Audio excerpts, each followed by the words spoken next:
What if the people you fall for are not revealing love, but revealing your unconscious? What if your strongest attractions are not signs of destiny, but signs of fragmentation? Carl Jung believed that many of the people who fascinate us, seduce us, disturb us, or emotionally consume us are not powerful because of who they are alone. They are powerful because they activate something unresolved inside us. And this is where things become uncomfortable. Because according to Jung, especially in Aion, the human being is not a transparent creature. We are not fully known to ourselves. We are divided. We have a conscious personality, the version of ourselves we present to the world. But beneath that lives the shadow, the buried self, the rejected self, the unadmitted self. And unless we become aware of it, we do not choose people freely. We are chosen by our unconscious. This is one of the darkest and most revealing ideas in Jung's psychology. You may believe you are in love with a person, while in reality you are in love with your own projection. Jung's idea of projection is essential here. Projection happens when parts of your own psyche, especially the hidden or undeveloped parts, are unconsciously placed onto another person. You do not simply see them, you load them with meaning. You turn them into a screen for your inner world. This is why some people feel electric the moment you meet them. This is why someone can seem strangely familiar, intensely magnetic, or impossible to forget. You think you are reacting to them, but Jung would say you are often reacting to yourself, to something in yourself that you have not yet confronted. In Aion, Jung explores the structure of the psyche in a much deeper way than in his more introductory works. He talks about the ego, the shadow, the anima and animus, and the self. These are not just abstract theories. They are living psychological forces. They shape desire, fear, identity, relationships, even the people you worship and the people you hate. So why are you attracted to the wrong people? Because the wrong people often carry the image of something your psyche desperately needs to encounter. That does not mean they are healthy for you. It means they are psychologically charged. And psychologically charged is not the same thing as good. One of Jung's most important ideas is that the shadow contains everything the conscious personality refuses to identify with. The traits you deny, suppress, morally reject, or simply never developed do not disappear.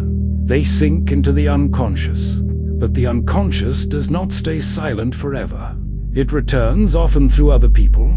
So if you are strongly drawn to people who seem dangerous, chaotic, narcissistic, manipulative, unavailable, cold, or emotionally unstable, Jung might ask, what inner reality are they constellating in you? Not because you're identical to them in behavior, but because some part of your own psychic life is bound up with what they represent. Maybe they embody aggression you have repressed. Maybe they embody freedom you are afraid to claim. Maybe they embody sensuality, selfishness, power, mystery, rebellion, or emotional intensity that your conscious self has tried to remain above. And so you become fascinated. Not always because they're beautiful, not always because they are good, but because they are carrying your unlived life. This is why attraction can feel almost supernatural. It can feel like fate. It can feel like finally meeting the missing piece. But Jung warns us that this kind of intensity often says more about projection than about reality. The more unconscious the attraction, the more absolute it feels. You stop seeing the person clearly. You see them as a symbol. You imagine depth where there may be emptiness. You imagine salvation, where there may be dysfunction. You imagine destiny, where there may simply be repetition. And repetition is the key word. Because if you keep attracting the same kind of person over and over again, Jung would not reduce that to bad luck. He would likely say that you are trapped in a pattern of unconscious compensation. Your psyche is trying to complete something, but because you are not doing the inner work consciously, the same drama keeps appearing in outer life. Different face, same pattern. Different voice, same wound. Different relationship, same ending. This is one of the cruelest aspects of unconscious attraction. It does not feel repetitive while you are inside it. It feels unique, special, irreplaceable. But afterward, when the illusion collapses, you begin to see that the emotional structure was already familiar. Jung's concepts of anima and animus help explain this even further. In Aion, these inner figures are deeply important. The anima in Jung's framework is the inner feminine image in a man. The animus is the inner masculine image in a woman. Today, we can broaden the language a bit, but Jung's point remains powerful. We carry inner contrasexual images, deep inner patterns of soul, desire, fantasy, and meaning. And when these are unconscious, they get projected.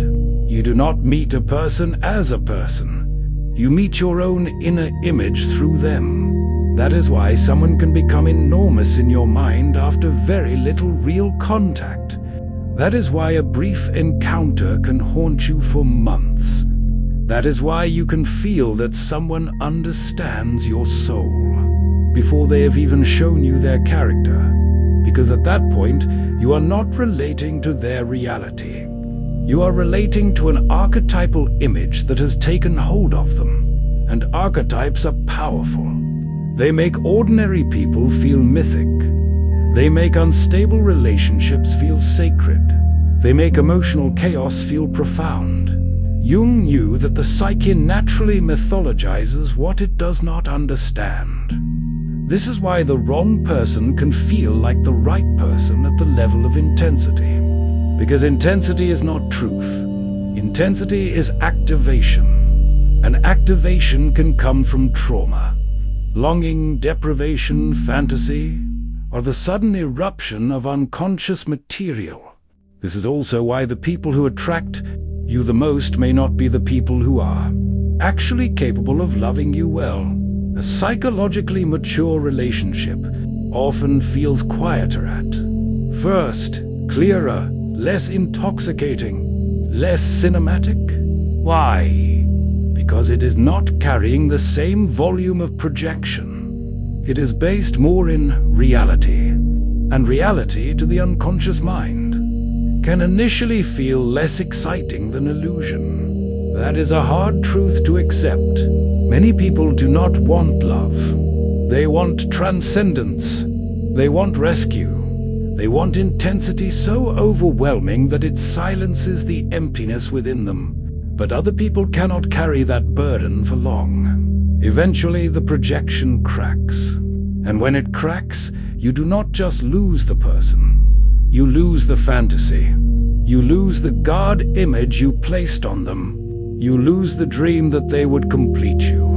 And this is often why heartbreak feels so annihilating. You're not only grieving a relationship, you are grieving a collapsed projection. You are grieving the part of yourself you thought they contained. Jung would say this pain, while brutal, can become transformative. Because every shattered projection is an invitation to reclaim something. If someone captivated you because they seemed fearless, perhaps your own buried courage is asking to be developed. If someone obsessed you because they felt emotionally deep and mysterious, perhaps your own inner life is asking to be faced. If someone controlled you because they carried power, perhaps your own relationship to power is still unconscious. The task is not merely to stop dating the wrong people.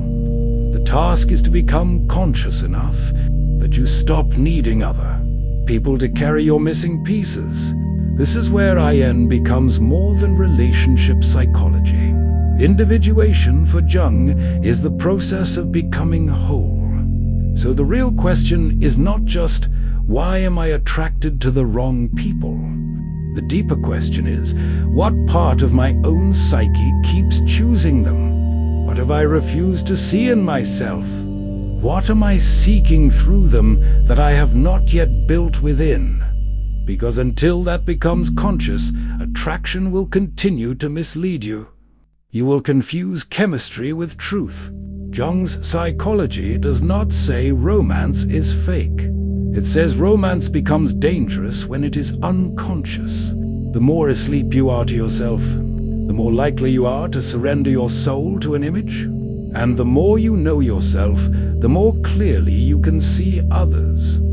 And maybe that is Jung's most unsettling message of all. The wrong people do not only reveal your bad taste, they reveal your unlived self. And until you face that self, you may keep calling your wounds fate.